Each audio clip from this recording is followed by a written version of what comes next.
Yo, knowledge MC, it don't stop. Yeah, we got Ezra, it don't stop.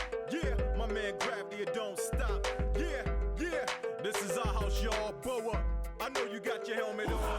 Yeah, I know you got your shoulder pads on. I said it's time to go to war, y'all. We got Ezra, it don't stop.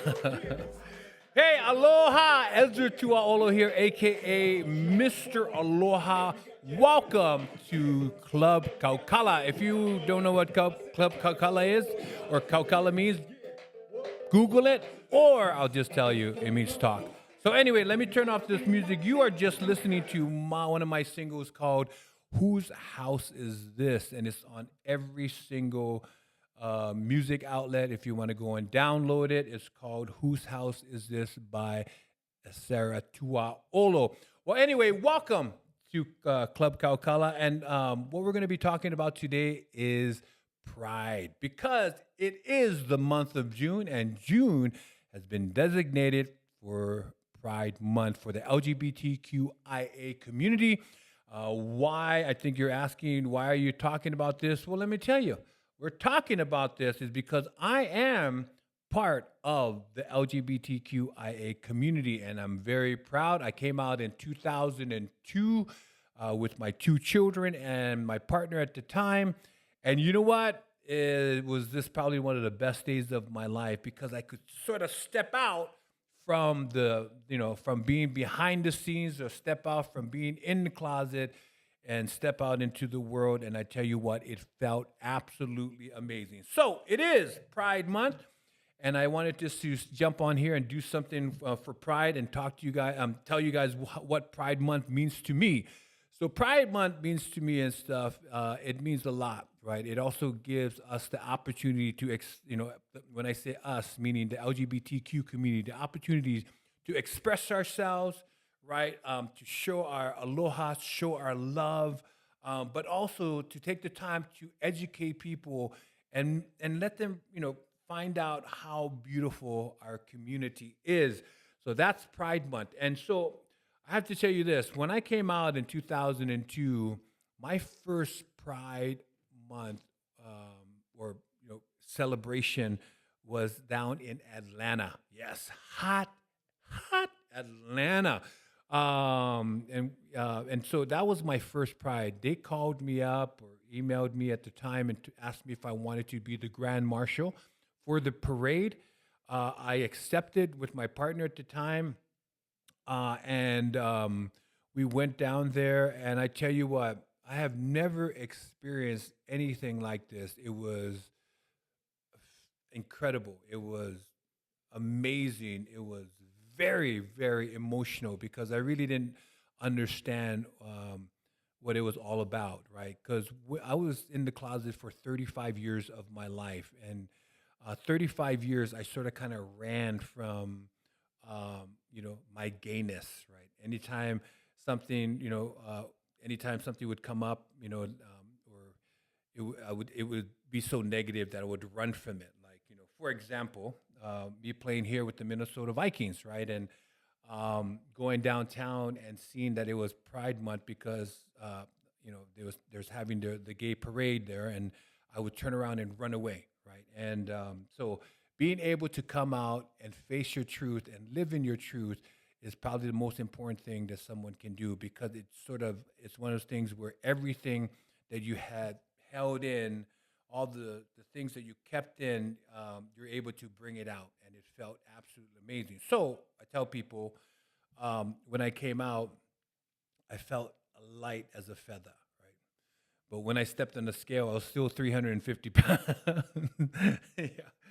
But it felt incredible, right? It absolutely felt incredible, not only for myself, but also my kids, not having to lie anymore and not having to, tell people lies. That was incredible. Being able to protect my kids from, bigots and crazy people, because we would go to schools, my partner and I at the time, and we would take our children, and believe it or not, we were snubbed by a lot of schools. I'm not going to tell you who the schools are, but we could also just tell that we weren't welcome. Well, Coming out of the closet, you're able to tell people who you are, express yourself, and when you walk down the street, everybody know that you are a family like everyone else. And I tell you, it was probably the best things we ever did for our kids, and because we wanted also to our kids to know that we were proud of who we were. So life opened up for us. It was incredible. And so that's why I really think Pride Month is very important, right?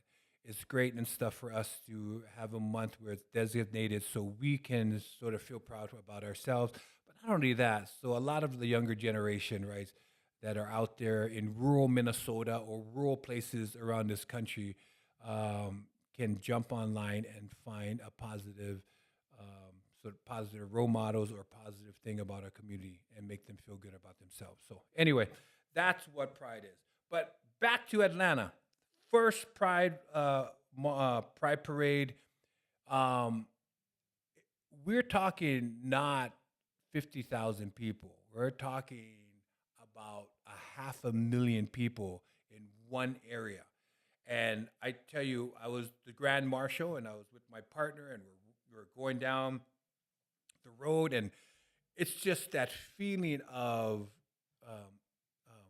feeling of that of incredible sort of freedom, right? That we had, not having to hide or not, being in the closet, but the freedom that we could express ourselves and waving to every single person that was out there in the parade, people screaming and having a great time, and it was just one of those things we felt absolutely powerful. And so there's a part in the Atlanta parade where it sort of kind of it goes around a corner, right, to the park, where the park is where all the activities are. And so when we took that corner, our car took that corner, we saw a wave of about 400 people in this park, and I broke down and started crying. Yeah, I don't know what came over me, but it was one of those things where I bawled like a baby. And my partner is like, "What is going on? Are you okay?" And I was just telling you, I mean, the emotions that was just flooding me at the time, like 35 years of my life of just holding everything in and not being able to participate in something like this and hiding your identity, man, it just all came out, and I cried like a baby, and it felt absolutely incredible. So Atlanta Pride, that was my first Pride. Thank you guys so much for inviting me because it was incredible. I'm going down there in 2 weeks to headline. One of the things is called Drag Down South. No, I'm not going to be in drag, but I'll be singing. This they're doing an event, a celebration at the Capitol, and I was asked to perform, and I'm super excited about that. So again, you are listening to Mr. Aloha on Club Kaukala. Thank you so much for joining us. Anyway, so yeah, Pride, it was incredible. So the month of June is designated for Pride Month. And not only that, I had another story and stuff that I like to tell is it's crazy, right? Because when you're like in the closet, and I know I'm talking about being in the closet, but I just sort of kind of want to push that agenda because, man, if you have the opportunity to come out and be part of the community and be free, it's absolutely incredible. I tell you that it's absolutely incredible. So if you are someone that's in the closet and you are wanting to come out and you are wanting to sort of live your life and be free, man, I'm telling you this, that you have a ginormous support of people that will help you, people that will support you, people that will love you. One of the things that I do right now is I go around the country and I speak on homophobia, I speak on inclusion, I speak on diversity, I speak on anti-bullying, all of that, and I absolutely love it. And so one of the big questions I get is, Ezra, how should I come out, right? Or when should I come out? Or would you advise like an athlete to come out? Well, first of all, you have to be ready within yourself. You got to be ready to come out within yourself. Second of all, you need to surround yourself with people that support you and love you. That is very crucial and important. The third thing is don't expect the answer that you're not. You don't expect the answer that you want because you may not get it.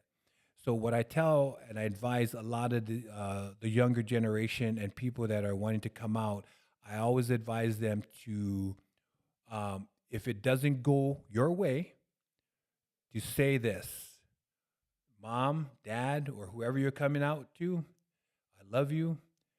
I always love you. When you're ready, we can talk and walk away. And I tell you, people, they're like, why do you say walk away? Well, you have to walk away because if you don't get the answer that you want, within that 10, 20 minutes of you guys going back and forth, yelling at each other, and it's one of those things, that's where all the damage is done in that 5 to 10 to 20 minutes. And so what you need to do is you need to walk away because you have to also realize as a person that's coming out, people are just finding out that you are coming out, right? They didn't know. Their minds are blown away. But not only that, you get that minds blown away, but then you also get all the negative shit that was told to them by people about the LGBTQ community. And believe me, there's tons of negativity. There was no support or anything. So you put all of that with them finding out that you're gay. It's not a good combination, right? And so they attack, you attack, and within those 5 minutes, words are said that you can't take back. You can, but it'll take them, years and years, or and sometimes they won't take it back. So that's my advice to a lot of people that ask me that one question, right? But when you do come out, you don't get the answer you want, go find yourself another family, right? There's a beautiful LGBTQIA family out there. There's people out there that really, really love you. And that's, I'm a testament of that. I'm a witness of that because when I came out, I lost like probably 90% of my NFL friends. Yeah. 90% of my NFL friends I lost. Yeah. And that hurt a lot because a lot of these brothers that I played football with, I went to war with, right? We had each other's back, right? It was one of those things where whatever we needed or each other needed, we would give them to that. We would always be there, right? And so to come out and tell the truth about myself and hear like the negativity shit from these guys, these NFL players that I played ball with, to supposedly be my friends, hurt a lot. And so there was like maybe a handful of friends that reached out to me to say that, that they supported me. But of course, half of that was sincere. The other half, they sort of kind of, but again, I didn't care because I didn't come out for them. I came out for me and my family, for my kids and my partner at the time. So that's one of those things. So anyway, you're listening to Esera Tuaolo, aka Mr. Love Aloha, on Club Kaukala. So anyway, so that's sort of like my pride story, and I hope you guys enjoy it. And if you have any questions, you can just, I'm sure there's somewhere on here where you can ask some questions, and I'll try to get back to you guys. All right. Or you can jump on my Instagram. That's Mr. Aloha 98. Also, you can jump on my Facebook fan page, and that's just my name, Esera Tuaolo. So, again, thank you so much for lending me your ear. I really appreciate it. And to all my brothers and sisters out there in the LGBTQIA community, happy Pride. Have a blast. Express yourself. Show your love. But most importantly, educate people. We need to educate people. Aloha. Yo, now the MC, it don't stop. Yeah, we got Ezra, it don't stop. Yeah, my man Gravity, it don't stop.